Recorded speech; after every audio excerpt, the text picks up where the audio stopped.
On today's episode, you get to follow me along as I get on this surprise spot and stalk on this awesome Southwest Missouri 8-point.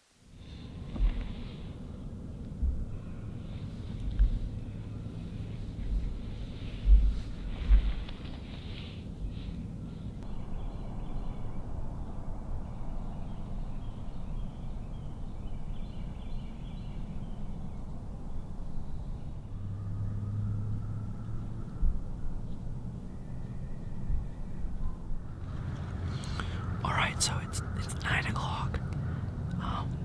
After those deer had passed, it became seemingly dead, like all across the board. Everything in the woods was dead.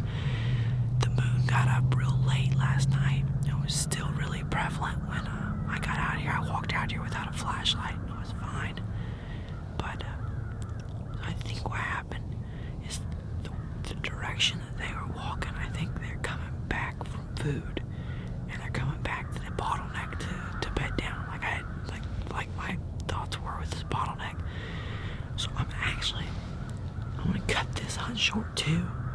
Like the previous one, I'm gonna get down as quiet as possible, and I'm going to head out, and I'm going to play it based off of coming back out here tonight and hoping, assuming, praying that they're more on pattern to come back and forth with the way the moon is right now in their feedings.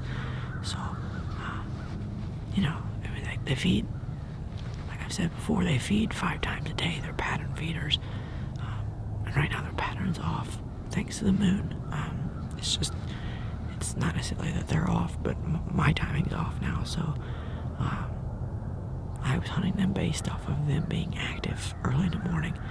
And like I said, they came back kind of a little bit after that early period, and they went straight back to their bedding. So I'm gonna sneak out, and I'm gonna be back later, and I'm gonna hope that they're back in here looking for browse, and they're under one of these feeding trees.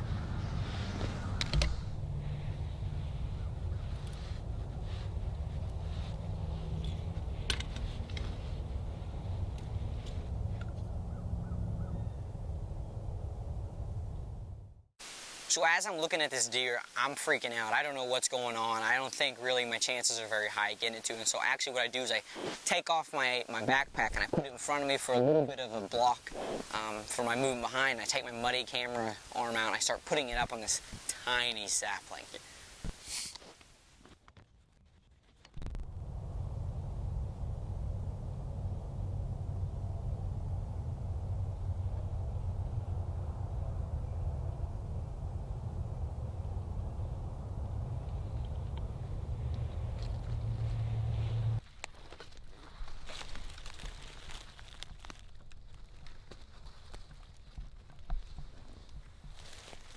So as the stalk goes on, I'm actually gaining a little bit of confidence with each step that I go.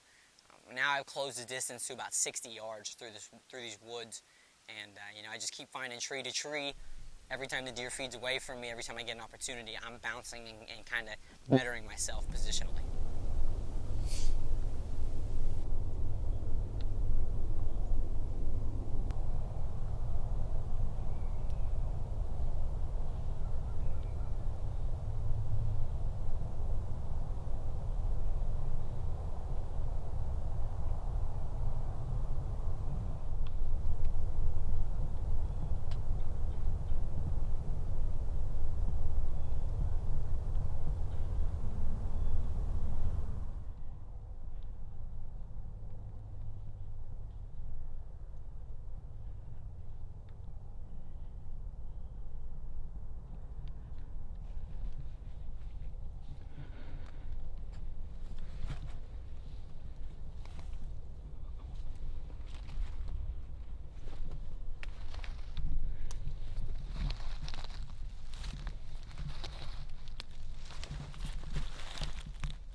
So once I closed the distance and I get about 30 yards from this deer, I knew it was kind of make or break time. And there was one opening. I had sat the camera down and I stood behind a tree for about 4 or 5 minutes waiting for a shot. And the one opening that he got to actually stuck behind a sapling and covered the vitals. So I knew that wasn't my time to let an arrow fly.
Freaking Maniacs.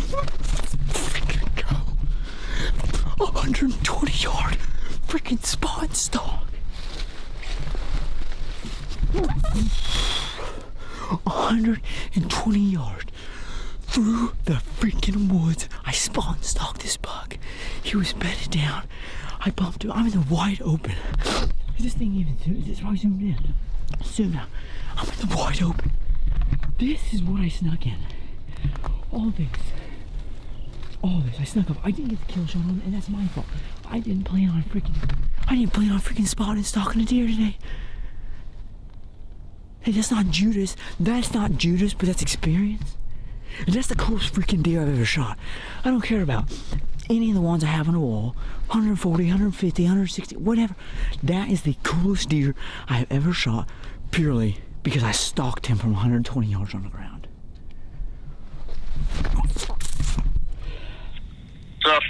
Freaking 120 yards spot and stalk, Maniac smack on an 8-point. Oh, I got him. He's dead 40 yards from me right here. Nice. Good job, brother. Through this whole bottom. He was bedded up here, right off the slope where it begins down in the bottom. I freaking Nice. Yeah. Oh my gosh. You need me to come and take pictures? Yeah, that'd be nice. But oh my gosh, yeah. Obviously I didn't get the kill shot on camera, but I set the camera down on the ground, peeked right over the hill, smoked him. Perfect shot. He didn't go 30 yards. He's dead right here. Good job, brother. Good job. Oh, he's not Judas, but hey, that hunt was cooler than Judas. All right, awesome. Oh my gosh. I'll be there in a little bit, and we'll take pictures. All right, I'm gonna go back. I'm gonna get all my stuff. I'm gonna make sure he's dead. I mean, I can see his horns right here, but Good. let me give him a second. So, Dude, congratulations. thank you. All right. Oh!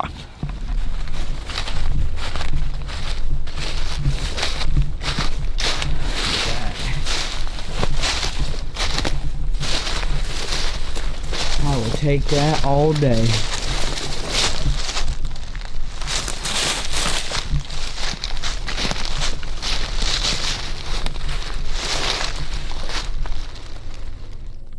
as you can tell by my post-shot reaction, I was ecstatic.